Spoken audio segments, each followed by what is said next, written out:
Hello, and welcome to a new episode of targz. Today we talk about recruitment. We all desire a fair recruitment process, where every valid candidate has the same chance to be selected, but unfortunately, it is not that easy. Several factors may contribute to an unfair outcome. What are the causes, and how to address them? That's the topic of the paper we discussed today, titled "Does Fair Ranking Lead to Fair Recruitment Outcomes?" A study of interventions, interfaces, and interactions. And our guest is Carlos Castillo, one of the authors. Hello, Carlos, and welcome. Hello, thanks for having me. Yeah, it's a pleasure. Would you like to introduce yourself? Yeah, well, I'm Carlos Castillo. I go by ChaTo, and I lead the Responsible and Social Computing Group at Universidad Pompeu Fabra, where I'm an ICREA research professor. And so let's jump into the paper. Would you like to give some context and introduction? Well, this paper is about uses of artificial intelligence in the labor market, particularly for recruitment. And this is part of a EU-funded research project called Find HR, which is about intersectional issues in and non-discrimination in recruitment when you use AI. It's an interdisciplinary project, and this paper is about an experimental part of that project. So what are the contributions of the paper? So what we try to do is to determine to what extent this decision support system, which is a system that is used by recruiters to screen and filter candidates and rank them and perform some preliminary ranking, to what extent that decision support system determines the decision. And this is part of a larger research project in which we're thinking of how can AI human collaboration be more effective. And I think the one key element there is that, or something that is very well established within that field, is that what we should be doing is to evaluate the decisions that are made by an expert using an algorithm or a decision support system and comparing them against the decision done by a similar expert without access to the same algorithm. And it has been described in the past as task-driven evaluation or end-to-end evaluation. But the key idea is that it's not just the algorithm that should be evaluated. What was the, let's say, experimental setting and process? The research is mostly quantitative. So it's based on an online experiment. Part of this experiment we do with lay people that they are selected at random from a platform that provides people for experiments of this kind, like a crowdsourcing platform. And there is another part of the experiment that we did with people who have participated in recruitment processes. And to those people, we asked them to do the same task, but think aloud, like speak as they were working with the platform, and then tell us what they are thinking of. And in all cases, the idea is the same. There is a job description. Then there are a number of candidates are shown, and the participant is asked to pick one candidate or shortlist three candidates by looking at information that is displayed there about their education and their past experience and some demographic information that is presented in different ways. Then this process is repeated a number of times, and then we measure things such as what is the probability of a candidate being shortlisted if the candidate doesn't appear among the first half of the candidates, what is the probability of shortlisting someone, depending on different variables, but it mostly is about who gets shortlisted for this job position. What kind of results did you get from this experiment? So first, I have to describe a little bit the variables, right? We were looking at things such as, okay, what happens if we show 10 candidates versus what happens if we show 20? And the hypothesis being that if you show more candidates, then the last candidates in the list are less likely to be selected than if you show 10. So this is due to positional bias. Then we ask them to list either one candidate or three candidates. Then in some cases, we showed a little icon representing like a stereotypical male or stereotypical female office worker. Then in some cases, we showed the name of the candidate. There was all the candidate profiles are synthetic. Okay, they are artificial, but based on real profiles. We showed the name of the candidate and things like, okay, the last name of the candidate and the first name of the candidate sound European or German, or because we were, depending on for instance, some positions, we said, okay, the employer is a company in the Netherlands, the employer is a company in Berlin. We showed like stereotypical European names like Dutch or German, and stereotypical like Arab or Chinese names, or stereotypical, you would say common names that anyone could identify as, okay, this is clearly Chinese person, or this is clearly Arab or Middle Eastern, or it's not European. Then like another experimental variable was whether the profile depended on the name, right? And we had two types of that profile. So one was where let's take, for example, a person with a Chinese sounding name had all the work experience and all the education in Europe, right? Okay. That we would call like a second generation candidate that is, in terms of experience and education, indistinguishable from a European born candidates, because actually we picked them from the same pool. We added the name at the end. And then we generated like what we would call like a first generation migrant candidate that was, for instance, in this example, like with a Chinese sounding name, plus educated in a good Chinese university with work experience in a large Chinese company and so on. Like try to make them similar profiles to the European ones, but conveying that the experience was abroad, not in Europe. Changing those variables, how the result changed? So there were different variables had different influence. Like what we detected, like we studied, like for instance, first let's think of only positional bias. What's the probability that you are shortlisted if you are, let's say, in the second half of the list, which is not 50%, right? So there are five. Yeah. In the case of 20 candidates, there are 10 candidates above, 10 candidates below. 10 candidates in the first half, 10 candidates in the second half, but the probability, the total probability mass of being shortlisted for the candidates in the second half is never 50%, not even close to that. Normally somewhere around 30% to even 15%. And the most important variable that affects this positional bias is whether this is a job that requires like a fair amount of qualifications and university studies, and perhaps even a master's degree, versus jobs that do not require that, where maybe a couple of years of vocational training are enough to go into that job position. And of course, people may have more or less experience, but education does not play a role. And being educated in let's say, in an elite university does not make any difference for that type of job, or it's not even required.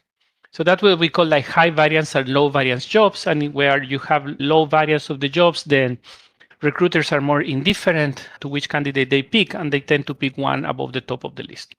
When there is higher variance, then they go deeper into the list and they look at other profiles.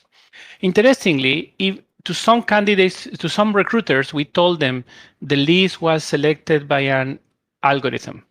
But this didn't make much difference, because even when we didn't tell them that the candidates have been selected by an algorithm, which they were not, right? It was all synthetic.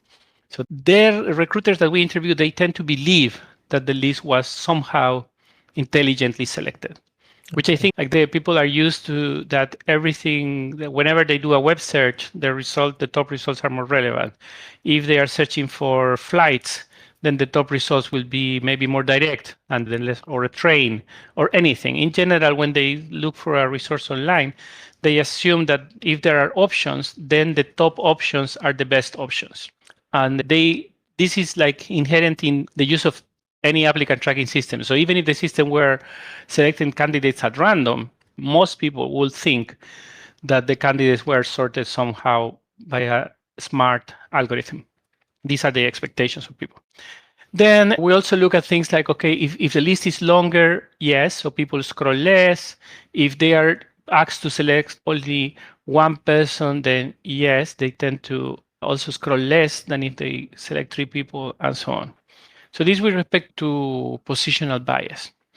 And then with respect to this idea of being foreign, or having a foreign sounding name, there we found that in general there is an imbalance in the outcomes and there is an advantage for European candidates, even when we were careful to control that the profiles of the candidate were the same. So we did a preliminary experiment where we omitted the names and we just showed the profiles of the candidates and we choose them in a way that the non-European first generation and the non-European second generation were equally likely to be picked or to be considered fit for the job. We actually asked for fitness for the job, yes or no, and they all have similar level of fitness. Nevertheless, there is a preference for European candidates. That preference doesn't go away, but even if you intermingle them, there is still a preference for European candidates, and this is like a result that has you will say controversial, that has a significance that should make us pause, which is that the only way of making the probability of picking a European and a non-European candidate the same is to list all the non-European candidates above the European candidates. So to apply like a positive action in the list is the only way in our experiments in which you achieve parity. This brings us, of course, to the debate over between formal equality of opportunity and substantial equality of opportunity. And what we see is that formal, over and over, like not only us, but this is like historical fact that formal equality of opportunity is insufficient in many cases to achieve substantive equality of opportunity. And do you propose any way to address this? You already said some kind of positive action that can be taken, but is there any other action that you suggest to take to have more fair outcome? I think and this was even said by many of the recruiters, that we should do this. So there is recruitment fatigue. So the recruiters do not look at all the candidates. And in many cases, they receive hundreds of applications. Statistically, on average for corporate job positions, the last figure I saw was like 250 candidates is quite usual for a corporate job position. I'm not exaggerating that figure. And that is because it's very easy to apply for a job. And what the recruiters told us when they saw the list, they told us, okay, yeah, this is similar to the tools that we're using, but it's somehow strange that all the candidates in this list have some qualification that is relevant for the job, because this is not usually the case. They told us like when we open a position for a software developer, maybe half of the applicants are software developer and half are random. And there is a first step of like really trying to remove like candidates that have absolutely none of the qualifications that are required for the job. And this is understandable given it's very stressful. They may have applied by mistake. They may apply to many jobs or automatically, or they have an agent that applies on their behalf. Who knows? But the thing is that there are many candidates that under no circumstance will be selected for this job because they don't have the qualifications for that specific job. And therefore, there is some need of some process of filtering, either manual or automatic. What we propose is that this filtering should be done in stages, in phases, in different phases. And the filtering should be done, especially the manual filtering should be done in such a way that in the early stages of this process, you reveal as little information as possible. So maybe for an initial filtering of the candidates, for an initial screening, you don't need to know in which university they study. All you need to know is, do they have a degree in software development, a degree in marketing, a degree in economics? Do they have a degree? Do they have a qualification for operating this machine? Do they have the qualification to do this job or the experience? That's it. That's the initial screening. And for that, you don't need to see names, photos, university names, nothing else. And then as you progress towards the stage of doing the shortlist, then maybe some information is revealed. And that allows two things, that what we believe is that a deeper examination of the candidate list, that means examining more candidates, is beneficial. It gives more possibilities to everyone. And therefore, we have to look for user interfaces and processes that are able to encourage a deeper examination of the list of candidates. Understanding that it's not enough to tell the recruiter, hey, you have to read 500 CVs today, because they are not going to examine them with the same level of attention. So the interface should support a difficult task, understanding that there is a budget of attention that needs to be rationed. Yeah, of course, makes sense. And my last question is there any follow-up of the research, or what are the next steps? So we released a data set of synthetic CVs that we expect people, and we have already received several requests for the data set, and we have been distributing these to interested partners under a non-disclosure agreement, where there are examples of a CV that has been synthesized based on the CVs of women, for instance. Another CV that have been synthesized based on the CVs of people who are. So we received many data donations. We did a data donation campaign. We received about 1,000 CVs. And we ask people to volunteer demographic information in this data donation campaign. We ask the people, okay, can you tell us your gender? Can you tell us your age? Can you tell us if whether are you considered foreign in the country where you live? We restrict this to Europe. So therefore, we have synthetic CVs for someone who considers themselves foreign, is over 50, and is a woman. And we can have that level of that synthetic CV, and therefore we encourage people to test their systems and to check whether their system is demoting like these sort of CVs, and this can be useful for initial screening. Now, at the same time, I don't think that's enough because it's very difficult to anticipate who will be the users of your system and what will be the specific job descriptions that will enter on the recruiter side.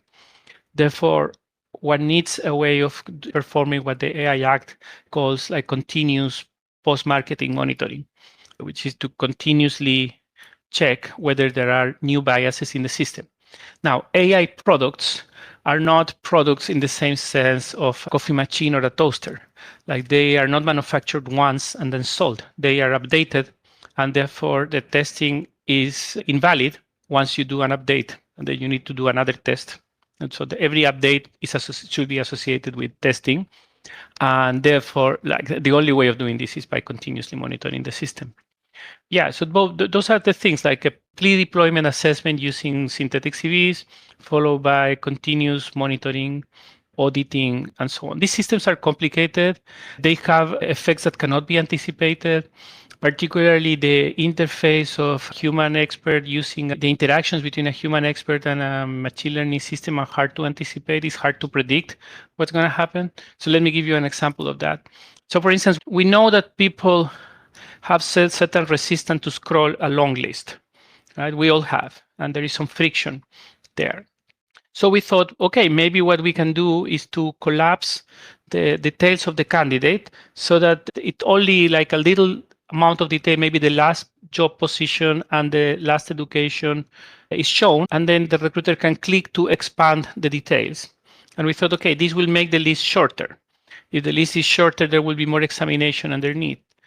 But that's not the case. So recruiters and participants were actually less likely to click to see the results. They didn't want to click on so many things. So they clicked on a few people at the top, and then they didn't bother much with the candidates that were near the bottom. And there was a substantial effect from that. And that is very difficult to anticipate.